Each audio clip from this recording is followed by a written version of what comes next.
देखेंगे रजिया। तो रजिया जो थे दिल्ली सल्तनत के सिंहासन पर 1236 से 1240 के बीच इनका शासनकाल था।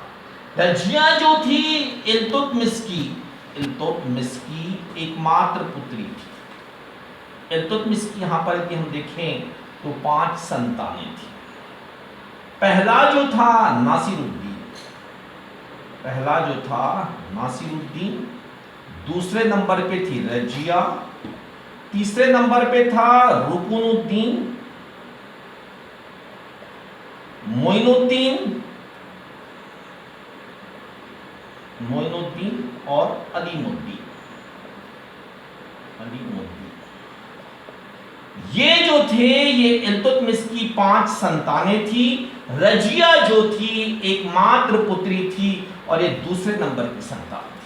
नासिरुद्दीन जो था ये इल्तुतमिश के शासन काल में ही इसकी मृत्यु हो गई थी और इसका जो मकबरा है ये दिल्ली में इल्तुतमिश ने बनवाया और ये भारत में निर्मित पहला मकबरा था।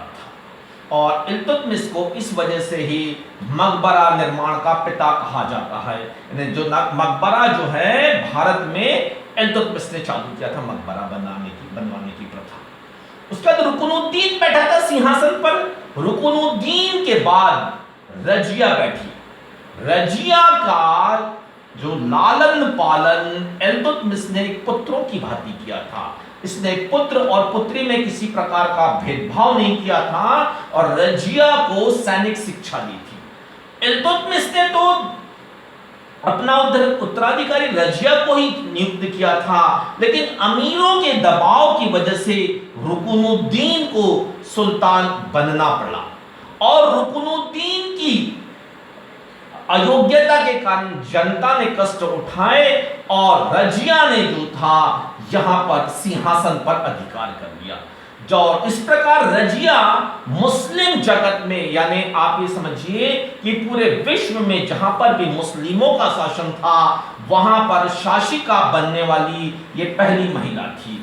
तुर्क शासन में बोलिए चाहे आप पूरे मुस्लिम जगत में शासिका बनने वाली ये पहली महिला थी रजिया। और रजिया जब सुल्तान बनी तो वो पुरुषों का वेश धारण करके दरबार में आने लगी और खुले मुंह से आती थी और किसी प्रकार से जो था वो महिला होने का उसमें किसी प्रकार का वो मन में कोई संकोच नहीं था और एक पुरुषों की भांति दरबार में प्रवेश करके शासन व्यवस्था चलाती थी। जब रजिया यहां पर शासिका बनती है तो अमीर वर्ग में फूट डल गई। इसका कारण ये था कि एक वर्ग ये था जो यहां पर ऐसे व्यक्ति को सुल्तान चाहते थे रुकुनुद्दीन जैसा कि जो अयोग्य हो और शासन की शक्तियां इन अमीरों के हाथों में हो।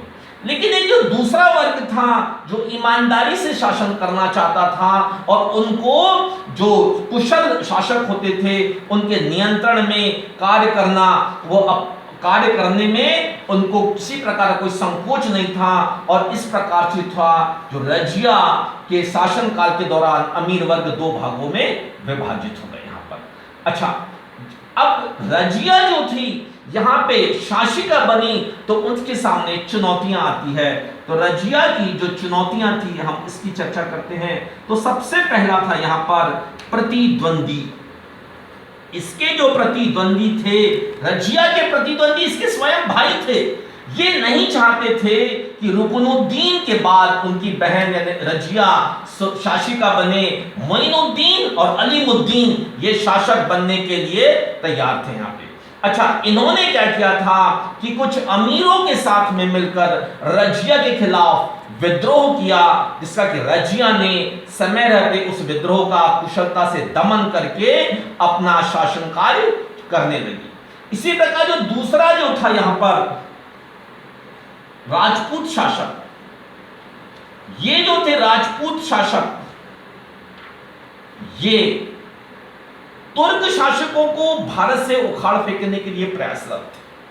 ये नहीं चाहते थे कि कमजोर शासकों के अधीन रहकर शासन करे और रजिया के अधीन रहकर शासन करना तो राजपूत शासकों के लिए एक अपने आत्मसम्मान के खिलाफ था। तीसरा जो चुनौती इसको यहां पर ये हो रही थी कि यहां पर जो था समर्थन का अभाव, रजिया के साथ में समर्थन का अभाव। रजिया को अमीर वर्ग का पूरी तरह से समर्थन प्राप्त नहीं था, उसे तो उसके भाइयों का समर्थन प्राप्त नहीं था। रजिया के साथ सबसे बड़ी चुनौती ये थी कि कुछ अमीर और कुछ अधिकारी वर्ग रजिया को पसंद नहीं करते थे।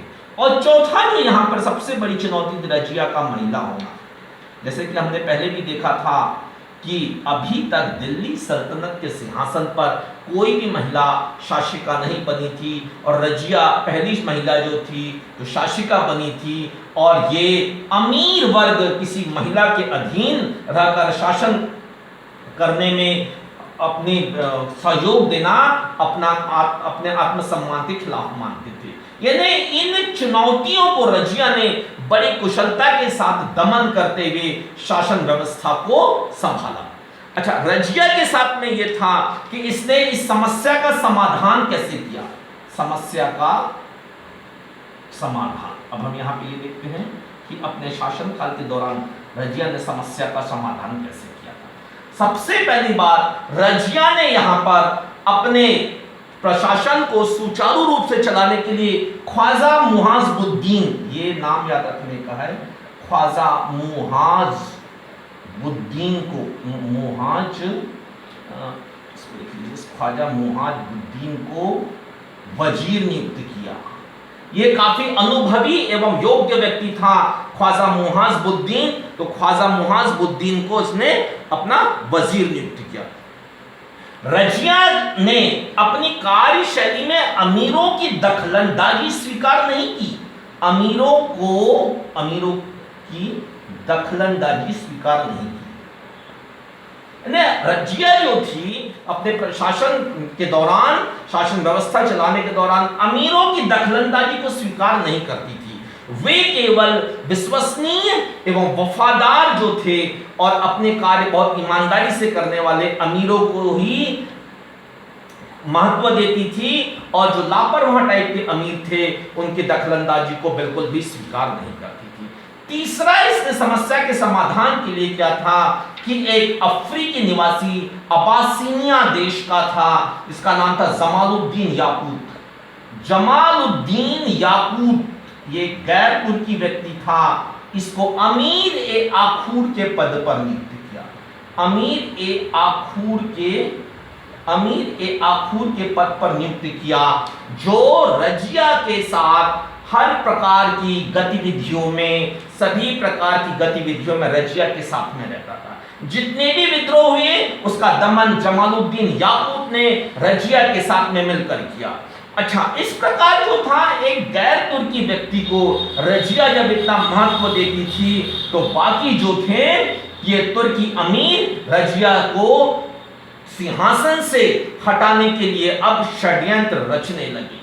अच्छा, ये जमालुद्दीन याकूत जो था बहुत ही विश्वसनीय व्यक्ति था, और रजिया का एक प्रकार से देखा जाए तो राइट हैंड था। अच्छा, अब रजिया के खिलाफ क्या होता है कि यहां पर षड्यंत्र रचते हैं, और रजिया के विरुद्ध जो होता है विद्रोह, अब हम ये देखते हैं। रजिया के विरुद्ध कुछ अमीरों ने मिलकर इसको सिंहासन से हटाने के लिए विद्रोह करना प्रारंभ किया, है ना। ये रजिया के विरुद्ध विद्रोह, रजिया के विरुद्ध। अब यहां पे देखते हैं कि रजिया के विरुद्ध विद्रोह में जो था, सबसे पहला जो था लाहौर का सूबेदार था एक कबीर खान। लाहौर का सूबेदार जो था उसका नाम था कबीर खान। कबीर खान, और एक जो दूसरा था भटिंडा का, भटिंडा का सूबेदार था जिसका नाम था अल्तुनिया। ये जो था अल्तुनिया, ये एक अमीर का पुत्र था, और इसने भटिंडा की सूबेदारी प्राप्त कर ली। अल्तुनिया रजिया से विवाह करना चाहता था, क्योंकि अब रजिया यहां पे सुल्तान बन गई थी, इस वजह से अल्तुनिया का अब रजिया से विवाह करने का जो सोच जो थी, अब वो यहां पर उसे लगने लगा था कि अब ये सफल नहीं हो सकती। इस वजह से वो रजिया से अब घृणा करने लगा था। तो ये जो दो सूबेदार जो थे वो इन्होंने अमीरों के साथ में मिलकर रजिया को सिंहासन से हटाने की योजना बनाई। इसी क्रम में सबसे पहले लाहौर के सूबेदार कबीर खान ने विद्रोह किया, जिसका कि रजिया ने लाहौर में जाकर कुशलता पूर्वक दमन कर इस विद्रोह को खत्म किया और कबीर खान को से सूबेदारी लेकर किसी अन्य व्यक्ति को वहां का सूबेदार बनाया।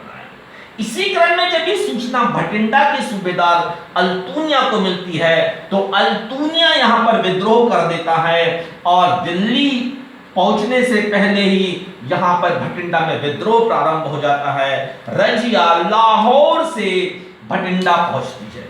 इसी बीच जब भटिंडा पहुंचते हैं तो यहां पर सुल्तान रजिया और अल्तूनिया की सेना के बीच में यहां संघर्ष होता है, जिसमें कि जमालुद्दीन याकूत मारा जाता है और अल्तूनिया यहां पर रजिया को बंदी बना लेता है।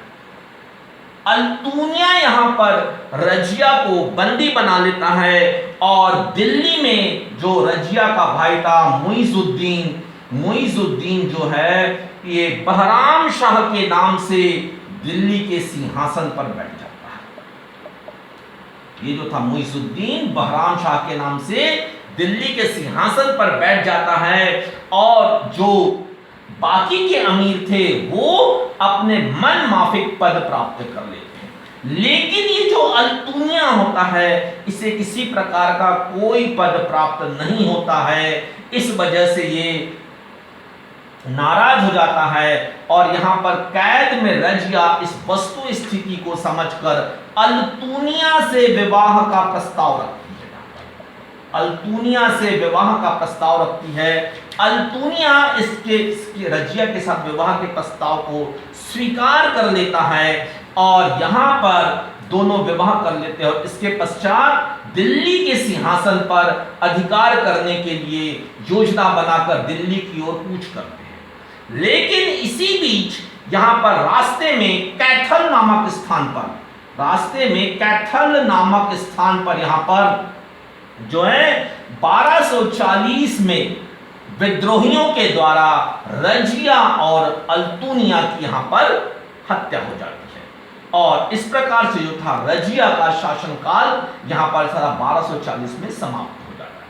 रजिया के बाद में दिल्ली के सिंहासन पर मुइजुद्दीन बहराम शाह सिंहासन पर बैठता है। ये नाम याद रखने का है मेरे को, मुइजुद्दीन बहराम शाह। ये जो था मुइजुद्दीन ये बहराम शाह के नाम से सिंहासन पर बैठता है। इसका शासन काल रहता है 1240 से 1242। यहां पे ये 2 वर्षों तक शासन करता है। बहराम शाह की हत्या इसका छोटा भाई अलीमुद्दीन करके मुइजुद्दीन बहराम शाह की हत्या इसका छोटा भाई अलीमुद्दीन करके मसूद शाह के नाम से सिंहासन पर बैठता है। मसूद शाह के और इसका शासनकाल 1242 से 44 तक रहता है। ये एक अयोग्य शासक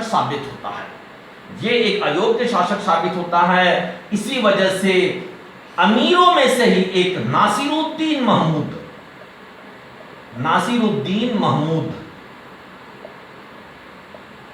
को दिल्ली सल्तनत का सुल्तान बनाते हैं और ये जो है ये 1244 को ये सिंहासन पर बैठता है।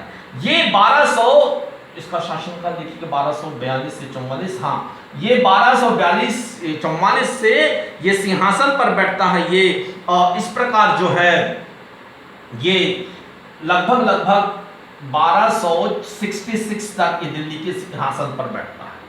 ये तीनों शासक अयोग्य साबित होते हैं और इसके बाद एक जो शासक बैठता है जिसका नाम बलबन है वो दिल्ली के सिंहासन पर बैठता है। ये बलबन काफी इंपॉर्टेंट है, इसको हम नेक्स्ट वीडियो में देखेंगे।